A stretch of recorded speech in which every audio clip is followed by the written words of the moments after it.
अस्सलाम वालेकुम। Asia 41 news के साथ मैं हूं आपकी मेज़बान आमना अब्बास। खबर शामिल करते हैं जंग से। हमारे ब्यूरो चीफ राना मोहम्मद शाहिद के मुताबिक दारुल अमान जंग के इंचार्ज मिसेस समरा रुबाब ने अपनी सालगिरह का केक दारुल अमान में मुकीम खवातीन और स्टाफ के साथ मिलकर काटा।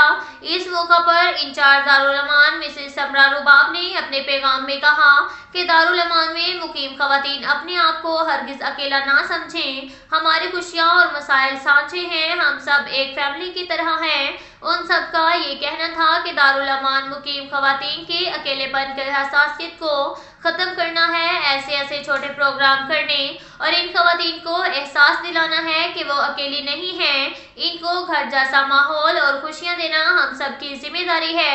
उनका कहना था, हम अपनी कोई भी खुशी का फंक्शन हो तो दारुल अमान में मुकीम खवातीन के साथ मिलकर करना पसंद करते हैं और हम सोसाइटी के लोगों स्टाफ के दुख दर्द में बराबर के शरीक हैं और उनके साथ हम सब एक फैमिली की तरह हैं, ना कि ये खवातीन लावारिस हैं। हमारी हर खुशी उनके साथ है। मेरी दुआ है कि अल्लाह ताला इनको अपने अपने घरों में वापस फैमिली की खुशियों में शामिल हों। दारुल अमान में मुकीम खवातीन ने इंचार्ज दारुल अमान मिसेस समरा रुबाब की लंबी उम्र दराजी के लिए दुआ की और कहा कि अल्लाह ताला इनको और उनकी फैमिली को खुशो खुर्रम रखे।